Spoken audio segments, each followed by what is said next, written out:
Დაცვისა და წმინდისა სულისათა ჩვენთან არის ღმერთი. ყველას გილოცავ დღევანდელ დღეს ღმერთმა მრავალს დაგასწროთ თქვენ და სრულიად საქართველო. ამინ.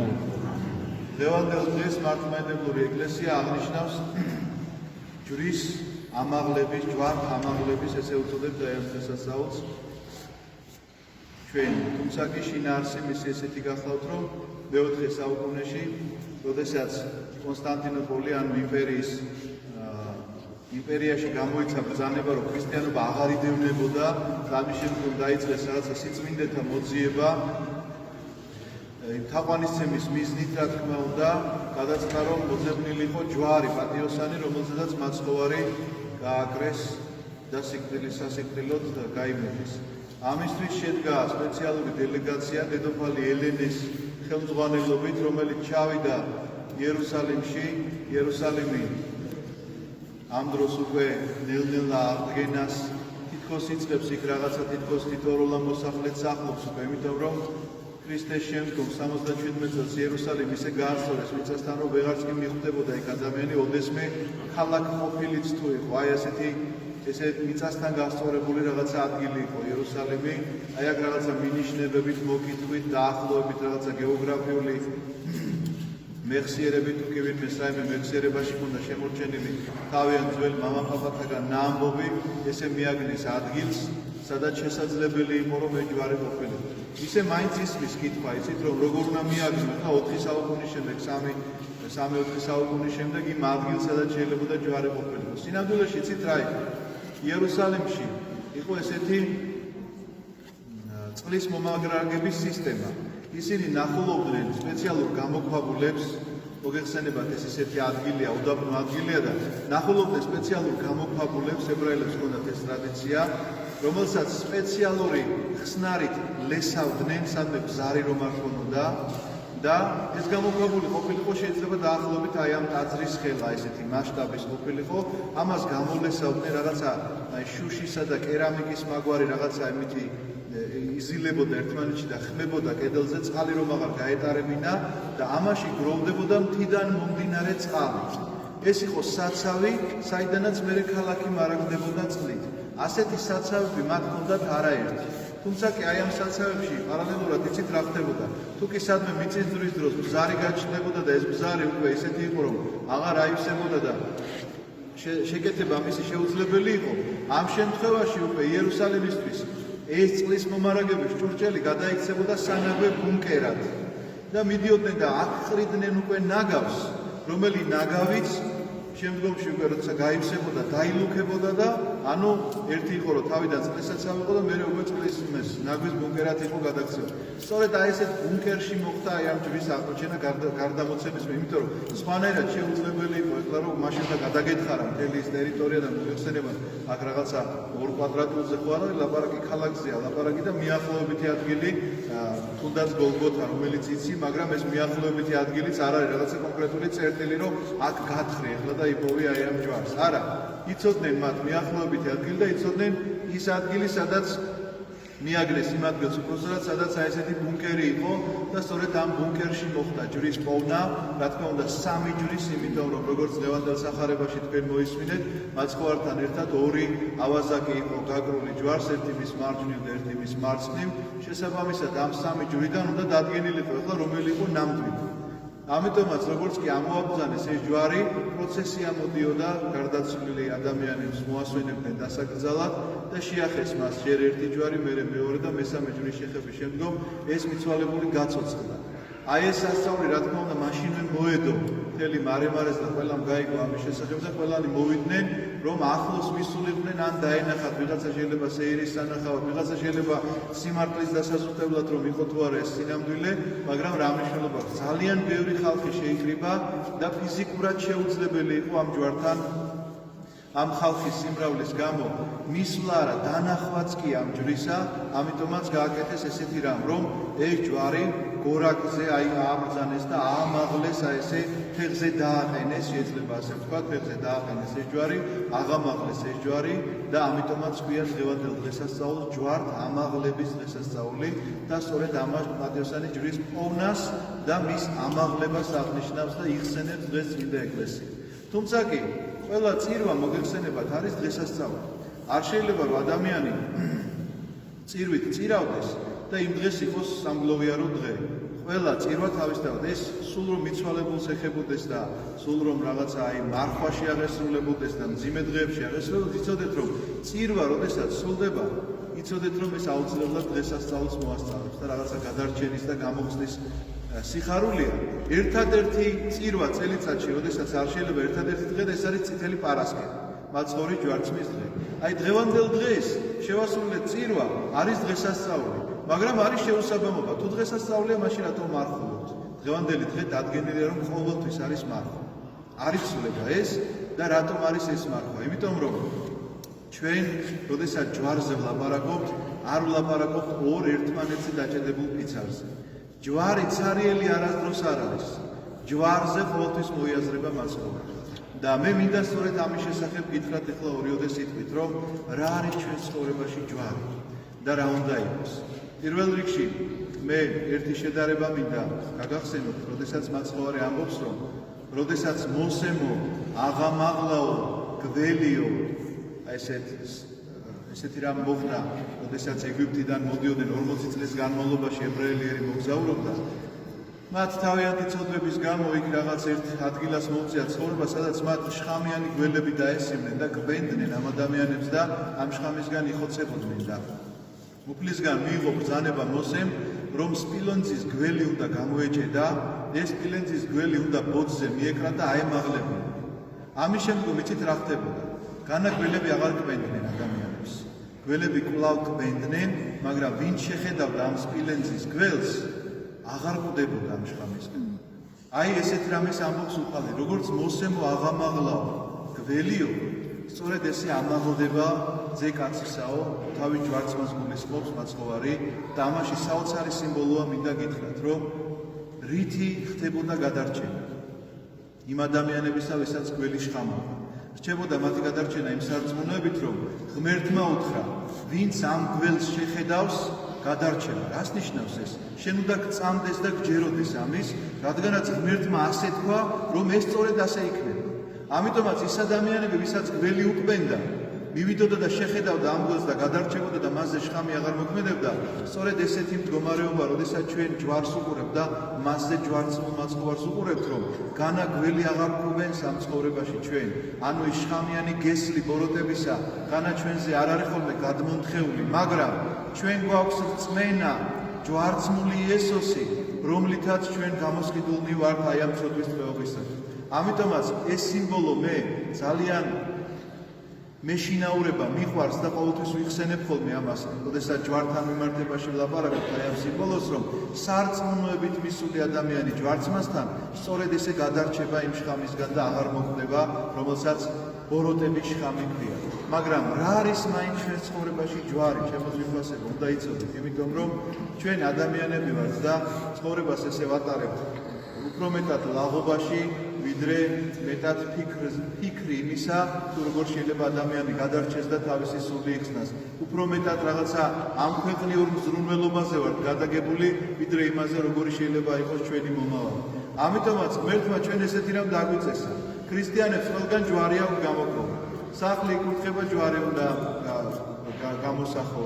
იქ თქვა, გაიღვიძე პირით ჯვარი უნდა გადაიწერო. ხატების კუთხესთან აუცილებლად ჯვარცმა უნდა გქონდეს. და როცა მიდიხარ ამ ჯვართან, რაღაცას უნდა გახსენებდეს ეს ამბავი. და რას უნდა გახსენებდეს? იცით, ნებას. ახლა მითხარით, ერთი რომელ ადამიანს მოსწონს ნება. რომელი ადამიანია ესეთი, ახლა თუ რაღაცა გონებაში ჯანმრთელად აქვს ყველაფერი, რომ მოსწონდეს, რომ აწვალებენ, ტანჯავენ და ტკივილები აქვს და ავადმყოფობა აქვს და გარდაუვალი სიკვდილი აქვს აქედან გამომდინარე. რომელ შეიძლება მოსწონდეს? არც ერთ ადამიანს ესეთი რამ არ მოეწონა. მაგრამ ჩვენ მივდივართ და თაყვანისცემთ აი ამ ვნებას, რომელიც ვნებითაც ქრისტე მივნო ჯვარზე. თუმცა კი ჩვენ ამ ვნებას ყოველთვის გავურბივართ. ეხლა ვინმე მოგითხრას, რომ რაღაცა აქედან იქეთ მარჯვნივ წახვალ, იქ რაღაცა ცეცხლი იქნება და დაგეწვება თითი ან სახე ან ხელი, აღარ წახვალ იქეთ, ხო მართალია, იმიტომ რომ არავის არ მოსწონს ეს ტკივილი. ან იქეთ წახვალ და რაღაცა ფეხი ჩაგემარდებოდა, შეიძლება იქ სხვანაირი ტკივილი ქონდეს, ამ მოტეხილობის ყველა ჯვარი გეწერა. ვინ წავა იქეთ იმ გზაზე, სადაც მას ტკივილი ელოდება? არავინ არ წავა. ამიტომაც ჩემო ძვირფასებო, ქრისტიანობა რა არის, იცით? განცდა არის იმისა, რაც საკუთარ თავზე არ გინდა გამოსცადო, სხვასაც არ გინდა ის რომ უსურვო.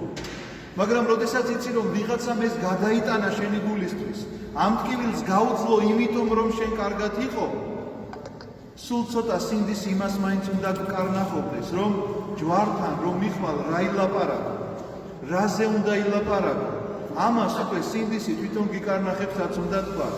აი სახარებაში კიდევ ერთი ესეთი მოვლენაა. როდესაც მაცხოვარი იერუსალიმისკენ მიემართება და ეუბნება თავის მოციქულებს, რომ ეხლა იქნება ესე, მე შემიპყრობენ, იქნება დიდი შეურაცხყოფები, ჩემი გვემა, წამება, ჯვარცმა, სიკვდილი და ამ დროს მოდის მასთან იაკობის და იოანეს დედა, რა თქმა უნდა თავის შვილებთან ერთად ეუბნება, რომ იცი ერთი სათხოვარი გვაქვს შენთან და უნდა შეგვისწავლო და რა სათხოვარიაო ეკითხება. აი შენ რომ დიდებით მოხვალ, ერთი შენს მარჯვნივ უნდა დაждდეს და მეორე შენს მარცხნივ უნდა დაждდეს. და მაცხოვარი ამ დროს ლაპარაკობს თავის ნებაზე, რომ ის უნდა მოკლან და რომ უნდა აწამონ და რომ საშინელებები უნდა გაუკეთონ. ამიტომაც, როდესაც ჯვართან მიდიხარ, უნდა გაგახსენდეს, რომ რას უნდა ითხოვდე. ის რომ მარჯვნივ და მარცხნივ დაждდომა გინდა, იცით რა, ეს შეიძლება გინდოდეს, მაგრამ ამისი ხმამაღლად მარცხის სირცხვილია. თქვენ წარმოგიდგენიათ, რომ თუ კი მართლა განგიცდია, გონებითად და გულითადად განგიცდია, რომ რა ტკივილი დაითმინა მან ჯვარზე, რომ მიხვიდე ჯვართან და თქვა, რომ იცით რა, ჩემი ცხოვრება ძალიან მძიმეა. შეიძლება ვინმე ესეთი რამ თქვა ჯვართან მისულმა. ვიღაცამ შეიძლება მივიდეს და თქვას, რომ იცი რა, მე ვიღაცა არ მიყვარს. მე ვიღაცას ცოდვებს ვერ ვპატიებ, როდესაც მაცხოვარი ჯვარზე ამ ტკივილის დამთმენელი ამბობს, რომ მიუტევე უფალო რამე თუ არ იციან, რასაც აკეთებენ. იცით ვისთვის ლოცულობს? ვინც ლურსმნებს აჭედებს იმისთვის. ადამიანი, რომელსაც ხელში უჭირავს დიდი ჩაქუჩი და ლურსმნებს აჭედებს მის სხეულში, მაცხოვარი მასზე ლოცულობს. შენ შეგიძლია ჯვართან დადგე და თქვა, რომ მე ვერ ვაპატიებ ამ ადამიანს რაღაცას. შენ შეგიძლია ჯვართან დადგე, რომ მე არ მიყვარს ეს ადამიანი და ეხლა არ შემიძლი. ეხლა მაგის თავი არ ამაქვს. ეხლა მე იმას ვერ დაველაპარაკებ. ეხლა ტელეფონზე ვერ ვუპასუხებ. ეხლა მაგას ფულს ვერ მივცემ, იმიტომ რომ მე უფრო მჭირდება და ეხლა შეათუ წყურია არ მაინტერესებს. სცივა თუ სადღაც წვიმაშია და თავშესაფარი არ აქვს, არც ეგ არ გაინტერესებს. ხანდახან ხომ ადამიანი. და ამიტომაც არის შენს ოჯახში ჯვარცმა გამოსახული, რომ ამ ჯვარცმას და რომ მიხვალ ყოველივე ეს იმ წამსვე თავში უნდა გაგიელოს, ეს ელვასავით უნდა გამოგრდეს, რომ თაყვანისცემთ ნებათა შენთა ქრისტე რომ ვამბობ, შენ რომ ტკივილს ერიდები და გარბი ხარ, ეს ყველა ტკივილი ჯვარზე მანიტვირთა. შენი ცოდვების გამო რა ტკივილიც უნდა განგეცადა, მან განიცადა ეს ყველაფერი და სადღა მაშინ ჩვენი მადლიერება, სადღა არის მაშინ ჩვენი ქრისტიანობა, თუ კი ჩვენ ჯვართან მისულებს, აი ესე ხმამაღლა შეგვიძლია ვთქვათ, რომ ან ვერ პატიობთ, ან არ ვცალია, ან ფეხზე დგომა არ შემიძლია, ან წირვაზე კი მოვიდოდი, მაგრამ რაღაცა სხვაგან ვიყავი წასასვლელი და ასე შემდგომ და ასე შემდგომ. იცოდეთ ჩემო ძვირფასებო, რომ მსხვერპლი, რომელიც გაღებულია, ეს არის შეუფასებელი მსხვერპლი. ხომ ამ ქვეყნად ყველაფერს რაღაცა თავისი ფასი აქვს, მაგრამ ეს არის ნამდვილად შეუფასებელი მსხვერპლი, იმიტომ რომ უბრალო სისხლი კი არ დავრილა. დღესაც წავიკითხეთ ჩვენ სახარებაში, რომ ერთმა მხედართაგან მან უგმირა გვერდსა მისა და მეხსეულად გარდა მოხდა სისხლი და წყალი მისი სხეულიდან. არ იფიქროთ, რომ ეს უბრალო სისხლი არის, ეს არის ღმერთკაცობრივი სისხლი, ღმერთის იპოსტასმა, რომელმაც ინება და კაცობრივი ბუნება შეიერთა და ესე კაცობრივად მოკვდა ის ჯვარზე, სწორედ მისი სისხლია და რა შეიძლება იყოს აღმატებული უფრო მეტად აი ამ სისხლზე.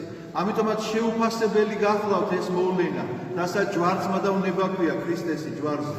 შესაბამისად, რადგანაც შეუფასებელია, ჩვენ როგორ შეიძლება შევაფასოთ ეს, ან ამის სამაგიერო გადავიხადოთ.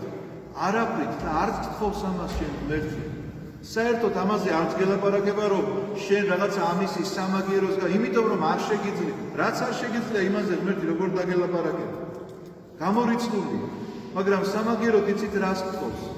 აი მეორედ მოსვლის დღეს, როდესაც ინსენებს ეკლესია დიდმარხვის დასაწყისში, იქ ესეთი სახარება იკითხება, რომ როგორ იქნებაო იცითო მეორედ მოსვლა, როგორცო ცხვრებს და თხებს გამოარჩევს ერთმანეთისგან, წემსიო სწორედ ესეო.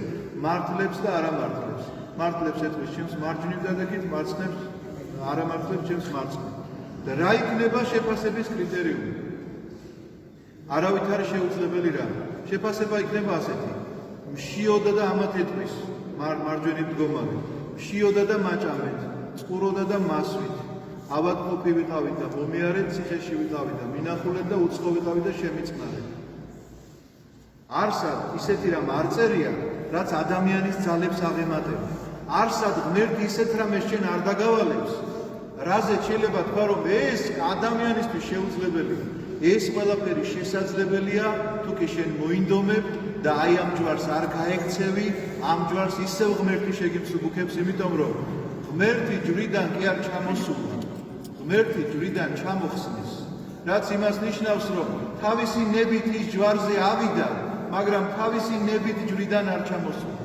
ის ჯვრიდან ჩამოხსნეს იმას ნიშნავს, რომ ის კვლავ განაგრძობს თავისი ჯვარცმული და აი ამ მკვდრეთით აღდგომილი შემდგომ სულით მოქმედებს და მოქმედებს ისე, რომ შენი ჯვარიც მან იტვირთოს, რომელსაც არ უნდა გაექცე არავითარ შემთხვევაში და გაგიმეორებთ, რომ ჯვრიდან არ ჩამოდიან, ჯვრიდან ხსნიან და არასოდეს არ გაექცეთ თქვენ ჯვარს. ყოველთვის გახსოვდეთ, რომ რაღაცა ჯვარი ყოველთვის გაგისრია. ეს ჯვარი ვიღაცისთვის შეიძლება თანამდებობა იყოს, ვიღაცისთვის გაჭირვება იყოს, ვიღაცისთვის სიმდიდრე და ვიღაცისთვის სიღარიბე, ვიღაცისთვის ავადმყოფობა, ვიღაცისთვის ძალიან ახლობლის გარდაცვალება და ვიღაცისთვის რაღაც ეგონოს, რომ ამ ქვეყანაზე ბედნიერია და ესე ჯვარია მისი, იმიტომ რომ უნდა გააცნობიეროს, რომ ბედნიერი რომ ხარ და რაღაცა რომ გიხარია, ჯვარცმული მაინც არასდროს არ უნდა დაგავიწყდეს. შენს გულსა და გონებ, როგორც პირჯვარს იწერ, უნდა აღიბეჭდოს შენს გონებაში, შენს გულში და მარჯვნივ და მარცხნივ ყველა მხრიდან უნდა ხედავდე ქრისტე ხსნელის მოქმედებას. ამინ. ჩემო ძვირფასებო, აი ესეთი გახლავთ დღევანდელი დღის მოკლე ისტორია და ესეთი უნდა იყოს ჩვენ ცხოვრებაში ჯვარი. და რა ისე როგორც პავლე მოციქული ამბობს, რომ ჯვარი ებრაელთათვის არის სიცოცხლე და წარმართათვის არის სისულელე. რატომ ამბობს ამას? იმიტომ რომ გიждდებიან ებრაელები, როდესაც სიტყვა ჯვრისა ესმით, იმიტომ რომ დღეს რომ წავიკითხეთ სახარება ხო გახსოვთ იქ როგორც ითქვა, რომ მაგის სიცოცხლე ჩვენზე და ჩვენ შვილებზე იყოს, პილატეს რომ ეუბნებიან. ბარაბა არავე ბარაბა გაათავისუფლებდა, ეგ ჯვარსაცვია და ეს რეუნება მე მისთანა ბრალი ვერ ვნახეო, ისინი პასუხობენ, მაგის სიცოცხლე ჩვენზე და ჩვენ შვილებზე. უნებრივია ეს მათ იციან და გრძნობენ და სულაც უხერხეს ეს საკითხი. რაც შეიძლება წარმართებისთვის, იმიტომაც არის სისულელე, რომ ადამიანს რომელსაც არ ჯერა საერთოდ, რომ ერთი ღმერთია შემოქმედი სამყაროს იცისა, დედამიწისა და ყოველივე ხილულისა და უხილავისა, შეუძლებელია მამის დაიჯეროს, რომ ამ ღმერთმა ხორცი შეიმოსა და ღმერთკაცობრივი მოქმედებით სწორედ ამაზე, რაზეც დღეს ვილაპარაკეთ, ამდენი ჯვარს ეცვა და შემდგომში აღდგარეთით და ამაღლდა ზეცა. ამიტომაც ვიღაცისთვის არის სიგიჟე, ვიღაცისთვის არის სისულელე, მაგრამ ჯვარი ჩვენთვის ქრისტიანებისთვის, ისე პავლე მოციქულს დავემოწმებ, ეს არის ძალა, ეს არის სიცოცხლე ჩვენი, რადგანაც სწორედ მისი ვნებით მოგვენიჭა ჩვენ ცხოვრება საუკუნო. ამინ. გალოცვილი და გახარებული გამყოფოთ ღმერთმა. დღეს ასევე სოფლობის